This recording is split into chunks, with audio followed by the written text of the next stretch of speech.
Oi galera, bem-vindos a mais um vídeo do Contextualizando. Bom, hoje a gente vai falar um tema que é muito recorrente nos vestibulares, que são os substantivos. Nós vamos falar um pouquinho sobre os casos especiais, sobre o singular e o plural e um pouco sobre como classificá-los. Além disso, aproveitando um pouco da vinda dos vestibulares que estão logo aí na nossa porta, né? Nós trouxemos alguns casos de exemplos de substantivos dentro dos livros que vão ser cobrados nos vestibulares, sendo que nós trouxemos dois, que é a Ilustre Casa de Ramírez, de Eça de Queiroz, e Nós Matamos o Cão Tinhoso, de Luiz Bernardo. Agora fiquem com o vídeo.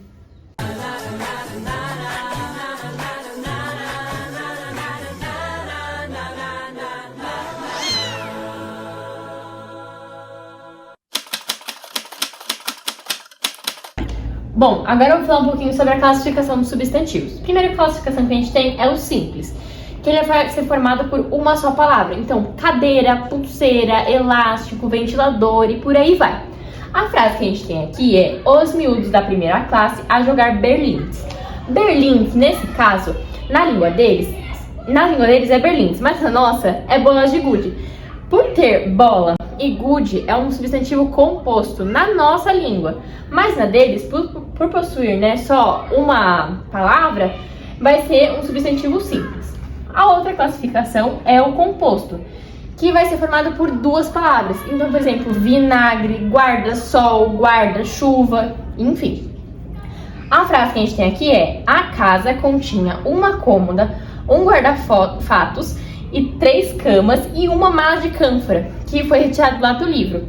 Aí aqui dá pra ver, que a gente tem alguns substantivos simples como casa, cômoda, mala, cama, etc. Mas a gente tem o principal, que aqui a gente colocou como composto, que é o guarda-fatos, que na língua deles é um substantivo composto e na nossa também, porque guarda-fatos significa guarda-roupa. Bom, os primitivos são aqueles substantivos que não se originam de outras palavras, como a gente tem pedra, chuva e etc. Que são palavras que outras palavras vão se originar delas, mas elas não vão se originar a partir de outras palavras. Aí aqui a gente tem um exemplo: o verão de trabalho de Gonçalo havia terminado. Verão é uma palavra primitiva, porque vão ter outras palavras que vão se originar dela. E aí, nessa mesma linha, a gente vai ter os derivados, que são aquelas palavras que se derivam de outras. Que, por exemplo, a gente tem chuva, que é o primitivo. Chuvisco está se derivando do substantivo primitivo chuva. Aqui a gente tem Gonçalo, pela livraria, erguia os braços. Livraria é um substantivo derivado justamente por se derivar da palavra livros, que é primitivo.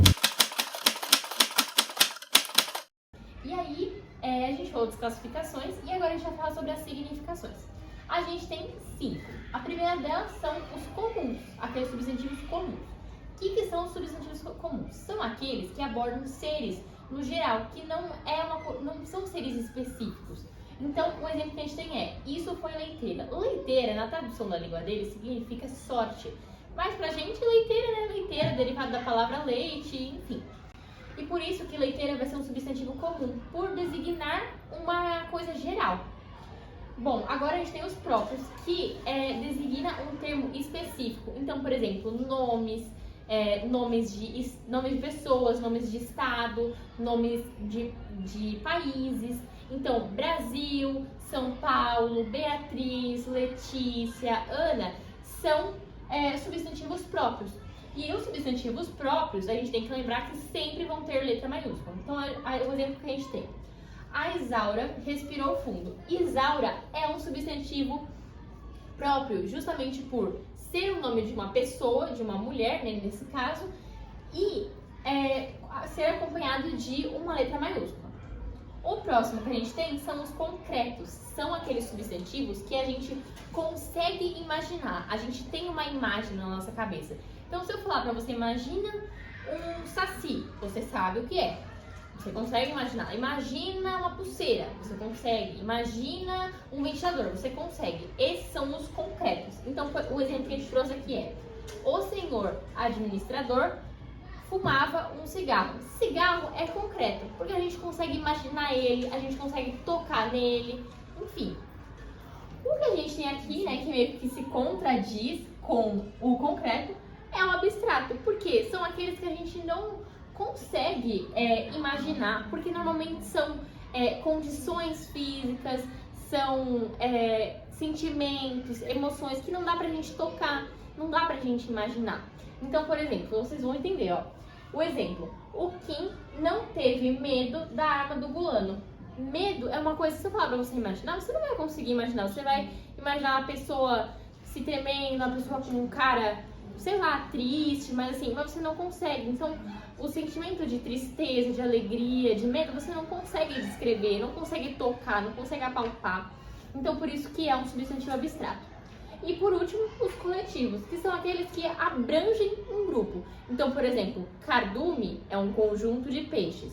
Aqui que a gente tem um exemplo, ó. Na estrada do Matadouro, vimos um enxame. Enxame, para quem não sabe, é um conjunto de abelhas. Então, nesse caso, o coletivo é sempre isso. É sempre quando a gente agrupa certos indivíduos. É sempre quando as pessoas, seres, animais estão juntos. Ou então, por exemplo, biblioteca, um conjunto de livros. E assim vai. Bom, gente, agora a gente vai falar sobre as flexões de números. Primeiramente, uma palavra ela pode significar que ela está numa unidade só. Então, por exemplo, um ser ou um objeto só. Por exemplo, a gente separou uma frase aqui para tentar ajudar vocês. Com uma grossa e carregada letra, Gonçalo escrevia. A gente vê que aqui a palavra letra está justamente significando singularidade, que é só uma coisa.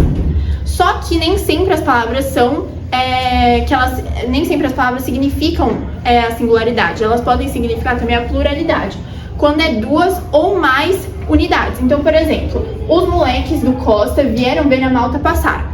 Aqui nessa frase a gente vê que os moleques está justamente significando pluralidade, onde a gente percebe que não é só um menino, são vários meninos. E aqui um desenho bem simbólico de singular e plural. E aqui a gente vai falar um pouquinho sobre 3 casos principais que a gente tem para justamente simbolizar a pluralidade. Então, primeiro a gente tem que, em caso de vogal, de tombo nasal ou oral, a gente acrescenta o S no final para mostrar que ela está no plural. Então, por exemplo, nessa frase, comadre Firmina tinha 2 pequenos dependurados nas suas saias. Aqui nessa palavra a gente vê que saia está terminado com S. Por quê? Saia está no singular. E ela termina justamente com uma vogal, que é justamente esse caso. Então a gente vai adicionar o S para demonstrar que ela está no plural. O segundo caso é quando a palavra termina na consoante M. Aí a gente tira o M e coloca o NS para estar no plural. Então, por exemplo, então Isabel parou e olhou as nuvens. A palavra nuvens, ela já está no plural, mas transformando ela para o singular, a palavra fica nuvem e ela termina com M. Então, para colocá-la no plural, a gente vai tirar o M e vai colocar o NS, que é justamente aqui nessa frase que ela vira nuvens.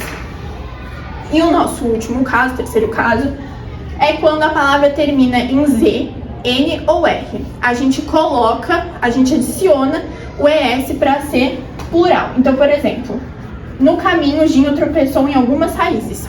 Raiz está no singular. Ela termina com Z, N ou R? Termina com Z. Então a gente vai adicionar o ES para simbolizar que ela está no plural. Tranquilo, gente? Facinho, né? Então a gente vai continuar. Bom, gente, continuando os casos do plural, o quarto caso vai ser que se a palavra acabar com S, for uma paroxítona ou uma proparoxítona, ela vai ser invariável. Ou seja, o plural ele vai ser marcado por meio de um termo determinante. Aqui a gente tem um exemplo do livro que é Isabel pegou seus lápis com o professor. Lápis é uma palavra invariável, ou seja, no singular e no plural continua lápis. E aí o plural vai ser marcado por esse termo que é seus, que está no plural. O quinto caso vai ser que se a palavra acabar com S e for oxítona, a gente vai acrescentar ES no final. Por exemplo, o ano possui 12 meses. Mês é uma monossílaba. E aí a gente só vai acrescentar o ES igual eu fiz aqui. O sexto caso vai ser que quando terminar em AL, EL, OL e UL, a gente vai substituir o L por IS. Aqui a gente tem um exemplo. Os olhos azuis do feitor olhavam para Madala. Azul acaba com um L, ou seja, a gente vai substituir o L pelo IS, que aí vai ficar no plural. Aqui, o sétimo caso é que quando a palavra acabar com IL, a gente vai substituir por EIS. Aqui a gente tem um exemplo: estava no museu e vi 2 fósseis. Fósseis no singular seria fóssil. E aí a gente vai substituir o L do fóssil por EIS. O oitavo caso é que se terminar com X, vai ser invariável igual no S quando for paroxítona e proparoxítona. Ou seja, a gente vai marcar por um termo determinante. Os tórax deles são definidos. Tórax, singular ou plural, vai continuar tórax. Então, a gente vai definir pelo os. O nono caso é que as palavras no diminutivo, a gente vai ter que fazer o quê? A gente, por exemplo, cartõezinhos. Cartões, a gente vai ter que separar cartões e zinhos. Só que no cartões, a gente vai ter que retirar esse S aqui. Não pode ter no meio da palavra. Aí vai ficar só cartões. E aí a gente adiciona os zinhos com o S. Então vai ficar cartõezinhos. Aí aqui a gente tem um exemplo. Os cartõezinhos das crianças estão lindos. Bom, o 10º caso são as palavras terminadas em ão. Na maioria dos casos, em palavras no aumentativo, a gente vai substituir o ão por ões. Por exemplo, as questões da prova estavam difíceis. Questões no singular é questão. E aí, como a maioria dos casos, a gente vai substituir por questões. Quando for paroxítonas, monossílabas tônicas e algumas oxítonas, a gente vai substituir o ão por ãos. Por exemplo, eu nunca vi ninguém passar-lhe as mãos nas costas como se faz com os outros cães. Aqui, a gente vai ter o mão, que é uma monossílaba, e aí a gente vai só acrescentar o S. Mas também algumas palavras podem ser substituídas por ães. Por exemplo, os cães estavam bravos, e aí o singular seria o cão estava bravo. Aí aqui vamos ter exceções.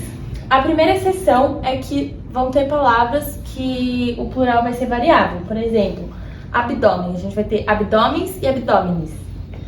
Espécimen, a gente vai ter espécimens e espécimenes. E hífens, que vamos ter os hífens e hífenes. Qualquer uma tá certa. Tem palavras invariáveis como cais e cós, que aí no plural e no singular fica a mesma coisa, só que o cós tem registros de coses. Por aí. E a gente vai ter palavras variantes, por exemplo, réptil, que é uma paroxítona, só que quando ela tá na oxítona, reptil, ao invés de a gente trocar o L por E e S, como a gente viu lá atrás, a gente vai trocar o L por S só, que aí vai ficar reptis. A mesma coisa com projétil, que também é uma paroxítona, mas na forma oxítona, que vai ficar projetil, a gente vai trocar o L pelo S, não pelo E e S. Aqui a gente tem mais 2 exceções. A primeira é que algumas palavras terminadas em ão, no plural, a gente vai ter 2 plurais. Por exemplo, anão. A gente pode falar anões ou anãos, qualquer um tá certo. E vulcão é a mesma coisa, a gente pode falar vulcões ou vulcãos.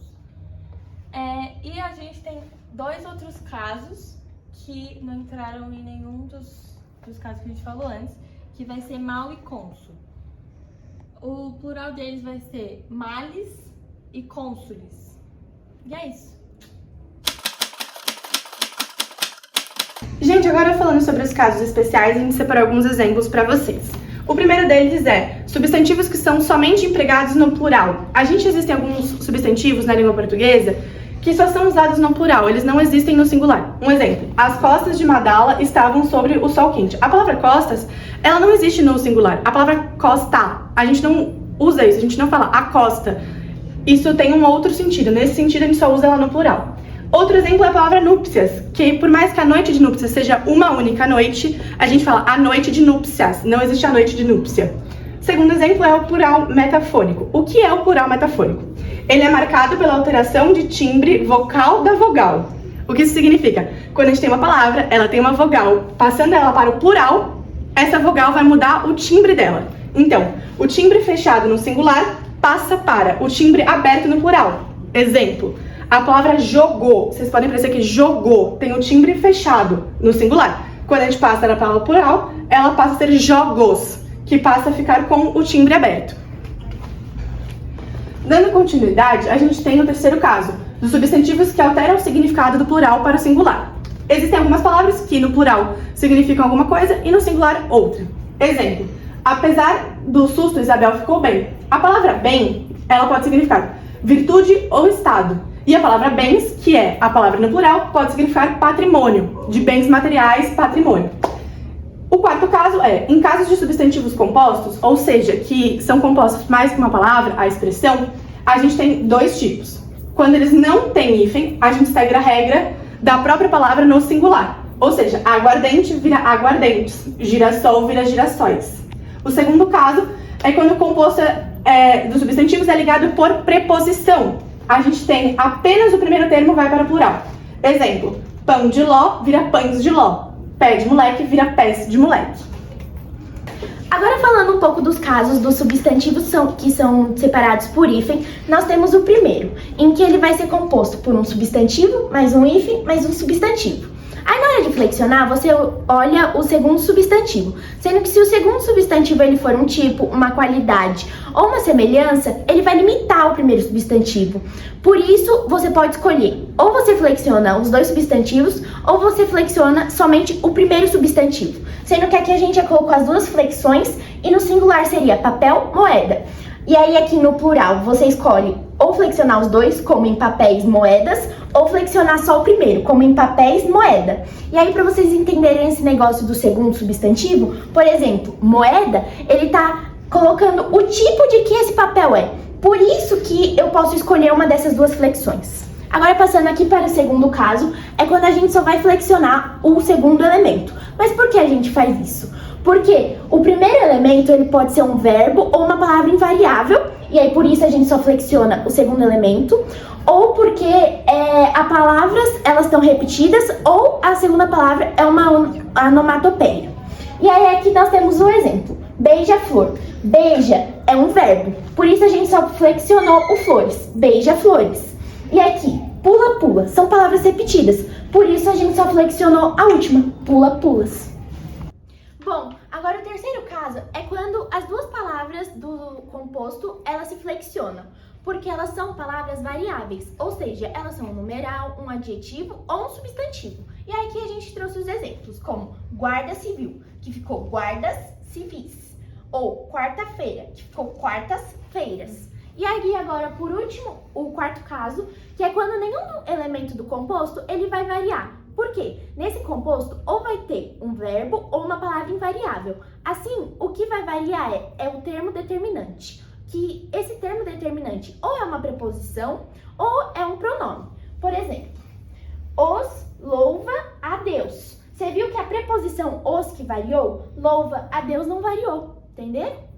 Bom, gente, agora a gente colocou uma observação para vocês. Existem palavras na língua portuguesa que são compostas e separadas por hífen, que, por mais que a gente empregue elas no singular, a segunda palavra sempre vai estar no plural. Exemplo, o para-raios, os para-raios.